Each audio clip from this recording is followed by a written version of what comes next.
Hi, and welcome to the Success Path show where Christian business owners share their tips for success to show you how to succeed with your kingdom goals. I'm your host, Violet Detre, and I have an amazing and fun guest today. Her name is Tammy Fink. And Tammy is the author of Wow Factor, creating mind-blowing client experiences can be your biggest competitive advantage.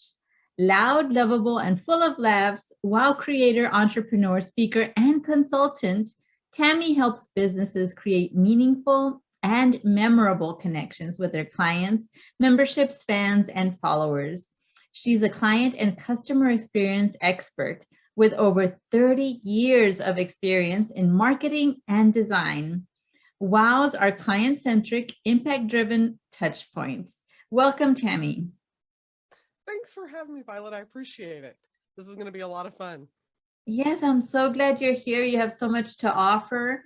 And as you know, this show is to help, those Christian business owners that are maybe struggling and have tried different things in businesses, or maybe they're the startup entrepreneur or business owner that we want to help them to succeed more effectively.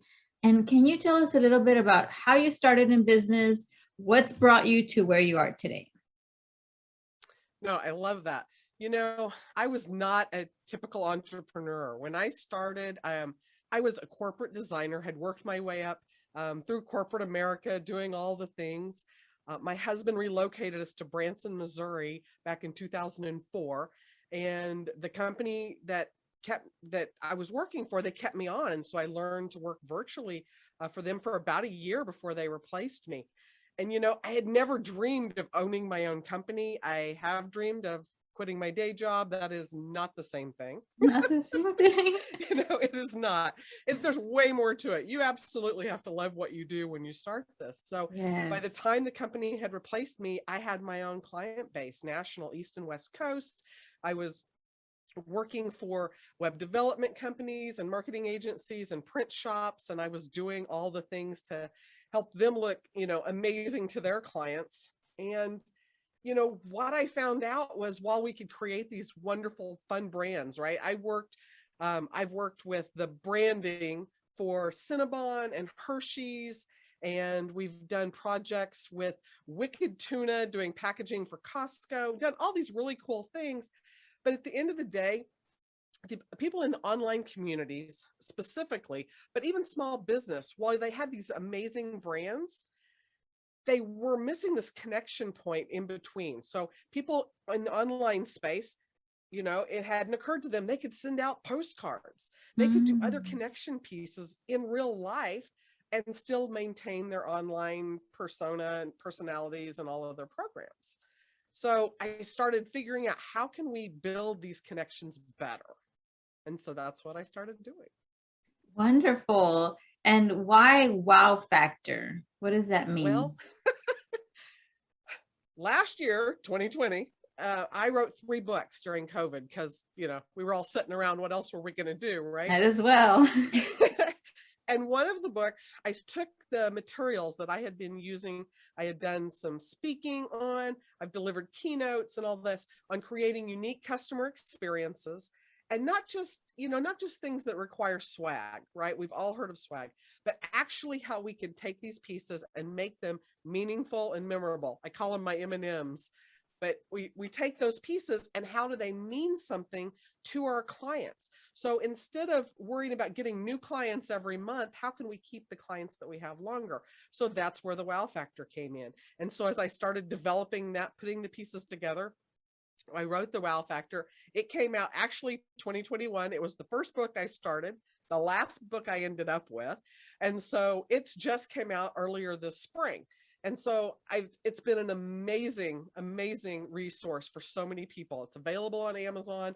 We're doing that. I'm getting ready to put it into an Audible because I've had that asked, but it's kind of a workbook, but it allows you to go through and think of the ways that you can connect with your clients.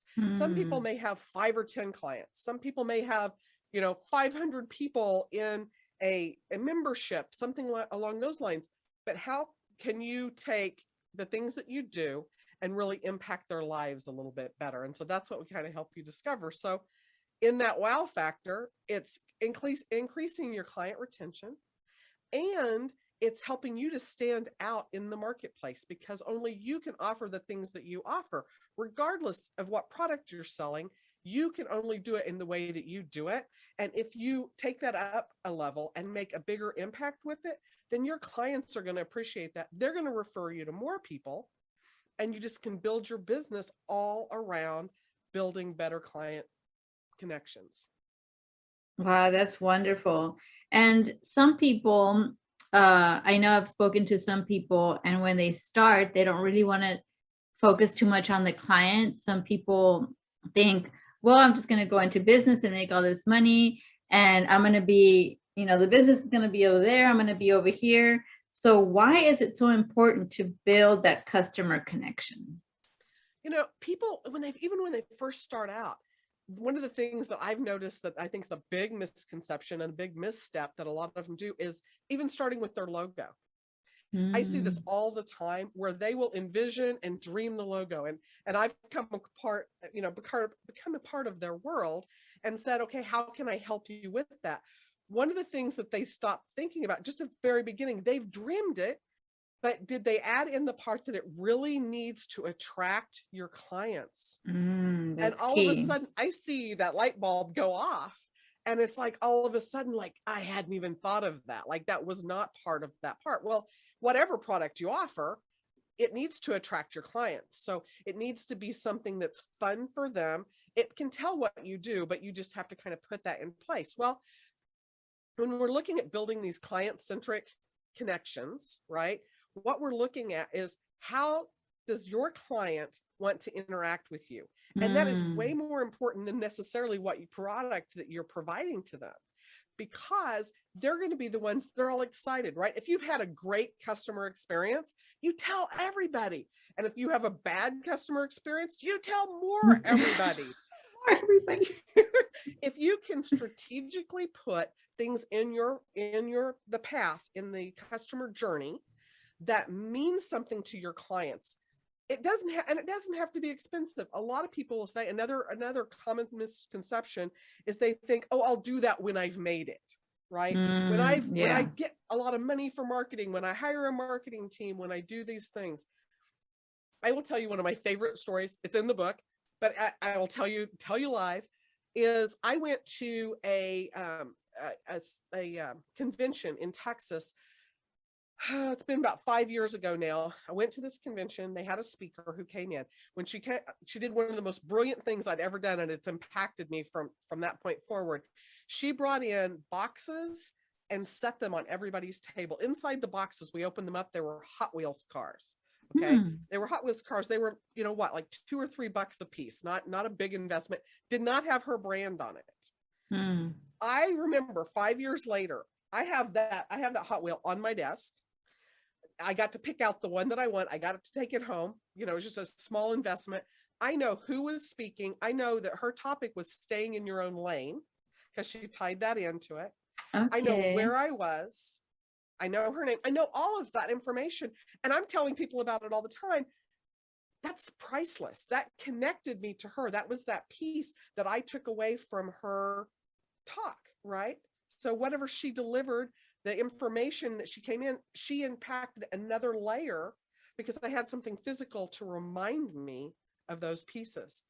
It was a $3 investment. It wasn't hundreds of thousands of dollars. It was not, advertising, on the big Super Bowl games. So that was one of the things I just think, like I said, if you really think outside the box, how can you impact your clients in a way that they want to be impacted? They want to be a part of your story, not a part of your brand.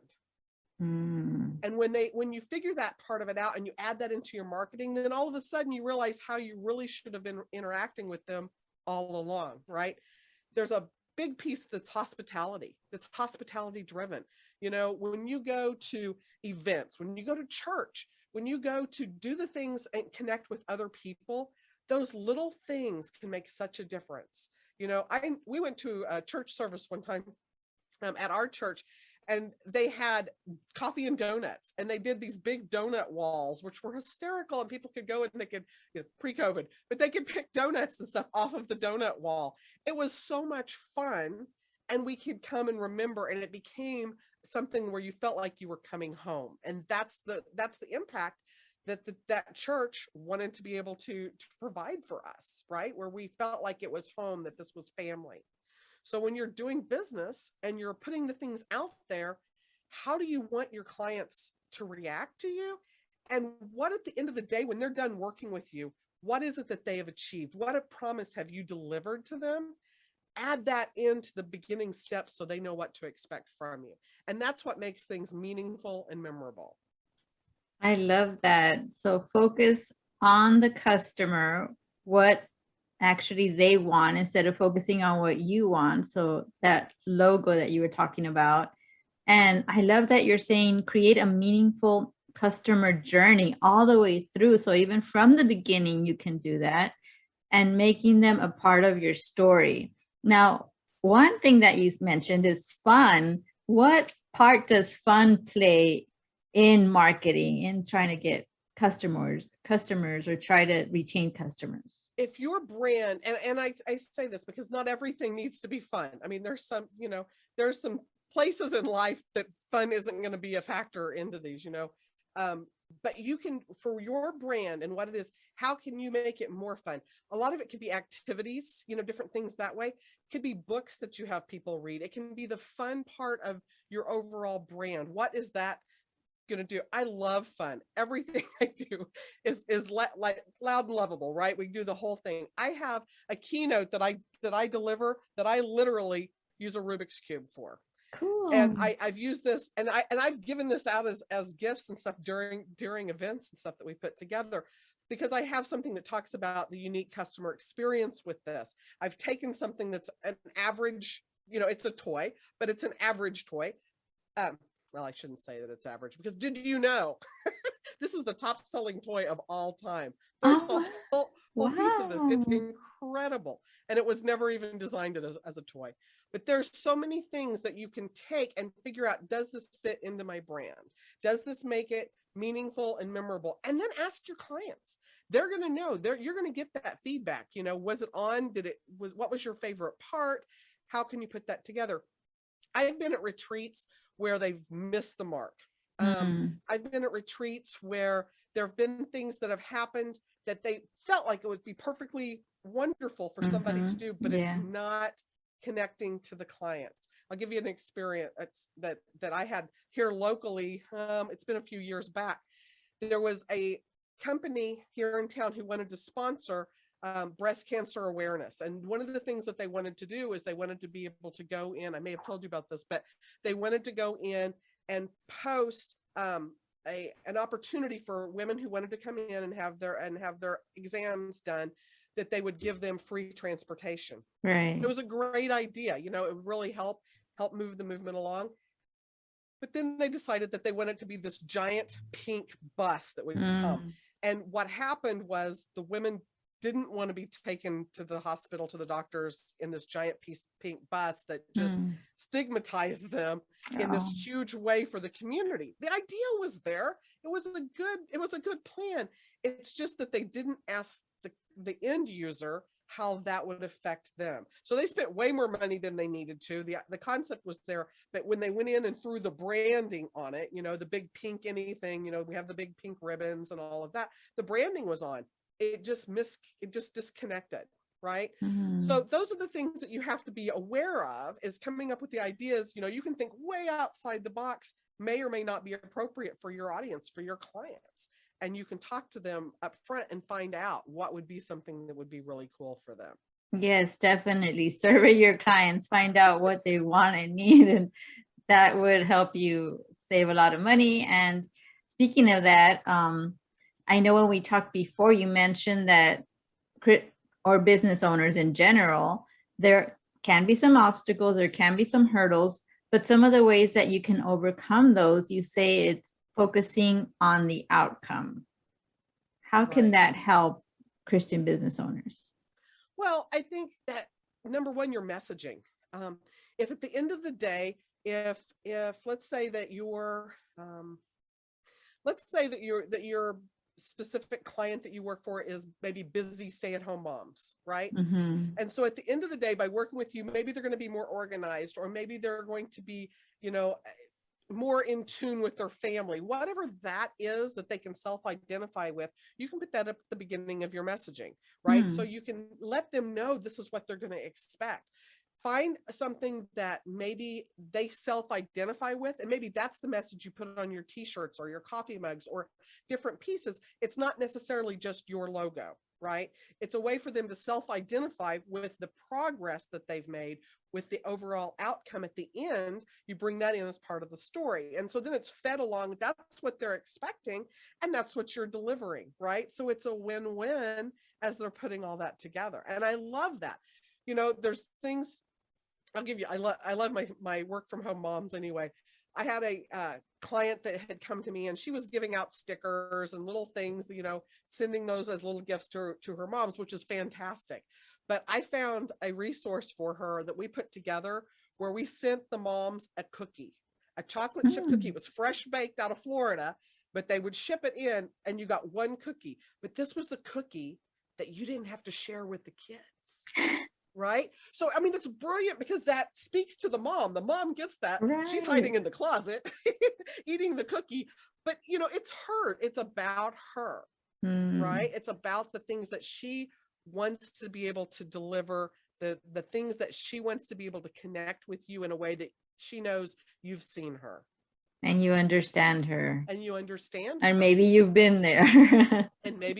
And so it's that ideal customer, right? We talk about the your customer avatar, and that's fantastic because that does help in your branding to be able to, drill down to that. But you also have to know how to connect with them in a way that they're going to go, wow. Right. And that was really where the wow factor came in. It's because you want to have that. It's like, oh, that's nice. If you send something with your brand, with your logo on it, where it's just, this is you, right? This is all you. This is me. This is me. This is me. You need to start pulling back and figuring out how can you connect with them in a way that it's like what they want from you, what they're going to want to wear, what they're going to want to do. You can go to garage sales, flea markets, all of that stuff, and you're going to find t-shirts with people's logos on it, hats with people's logos, coffee mugs, a bazillion coffee mugs with everybody's logos. It's something that they're not connecting with it, right? They're not like, that's the first thing that goes in the junk drawer, or it goes, I've gotten pens. Oh my gosh. How, you go to a trade show, because you're low on pins at home, right? We've all done that. You come home, but I've never gone to that pin jar and went, oh yeah, I need to connect with this person, or, where's that phone number for that plumber? Whatever it is, they're not doing that. They're not picking those pins up. It's just, if people are pin collectors, they're pin collectors. They're going to use them till the ink's done, then they're throwing them away. So you need to connect a little bit bigger and bolder to your clients. Wow. Right? Yeah. And that is super, super important. And something else that I love that you mentioned when we talked previously is that praying that God knows the how. That was another way to, or maybe that you overcame some of those hurdles. What do you mean by that? There's been times in my life that I've had struggles, that I've had the things that I've had to look for. And sometimes we want to come out and we want to be in control of everything, right? Especially business owners, we've got to have it. We got it all going on. We got all the things. But one of the things that I've learned even over this last couple of years is God has the how. Like, that is something that I cannot put on myself. Sometimes I don't know how things are going to turn out, but I know that God has that piece, and something will be said, or there'll be an opportunity to connect, or there'll be an opportunity to speak into somebody else's audience. And then we figure out, okay, this is how God's going to bring this about, right? He has a plan bigger than us all the time. And we have to let him be the one who has the how. And I think that for me, that's been crucial, in my business. And as I've been doing things, I don't always know. Like I said, you look at the opportunities that are presented from you. Like I said, last year was tough on a lot of clients, on a lot of people, business owners, people in general. It was a hard year, but a lot of people that have that inkling that God's got this, right? We were Mm. able to kind of come through this maybe a little better than some of the other ones were, because we believe and we have that faith, right? And that really makes a big difference in our lives all the way through, whether it's in business or personal, right? And I'm curious about why, because you have a swag business. What made you want to write those books? I think, number one, we had the opportunity.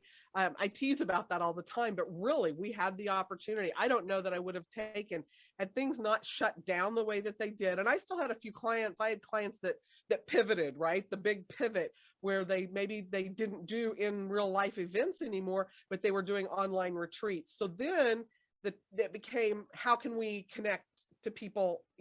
We're doing Zoom, we're all doing the things, but how can we connect with them a little bit differently and still do the in real life? So I still had some business and stuff going on, but I also had this opportunity to take some of the material. Some of it I had already done. I had ebooks, same type thing. How can we bring that and put that on Amazon, that we can sell physical, real books where people want to hold them in their hand? Because we were all so not connected, right? We were wanting hugs. We were wanting the things that we could get, and we weren't getting them. So I think part of it was having that concept, having that idea of, let's give them physical products that Amazon will still deliver, will still put out there, be able for us to connect on this whole other level. And by doing that, and like I said, looking for the opportunity, the opportunity was there. That stuff didn't shut down. So I went through and started figuring out, how do I do this? And it wasn't, I had created books for other people. I had done design covers, and I had helped them.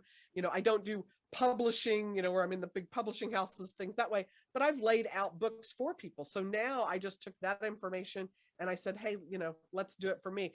Often I say, the cobbler's children have no shoes, right?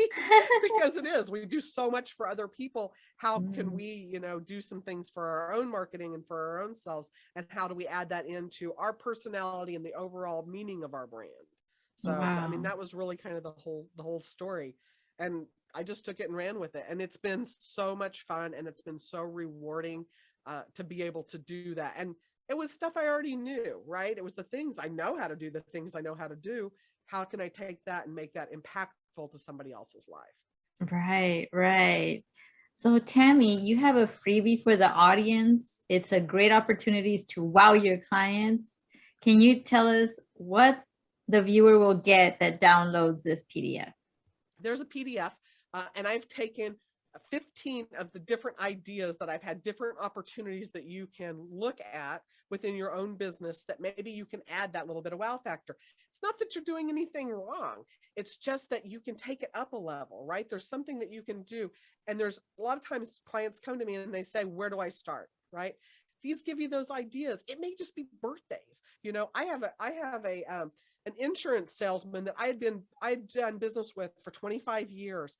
And, he called me on my birthday every year. He never missed a birthday call. He didn't have to do that. Didn't cost him anything. It took time, right? And I'm sure, and he did all of his clients, but just having that little bit of extra touch point, where are those touch points? So what I did was put together some of the touch points, give a few little paragraphs about that. It's a beautiful PDF. It's actually in the book, the PDF is, but in this graphic is, but in this PDF, I actually go through a little bit of explanation about the different touch points. So whether it's a welcome box, or whether it's a halfway point in the middle of your program, right? When are you celebrating, motivating, or inspiring your clients? And these are some of the ways that you can do that. It's just something that's a little bit fun, kind of putting you into that next step of thinking, how can I do this? How can I add this wow factor to my business? Love that. Celebrating, motivated, inspiring. And Tammy, you are on Clubhouse. You're one of the few speakers that have said, follow me on Clubhouse. So you're in with the times here. And your handle, I'm working on it. your handle is &Tammy Fink on Clubhouse. And on social media, I guess your favorite social media would be Facebook. Is that right?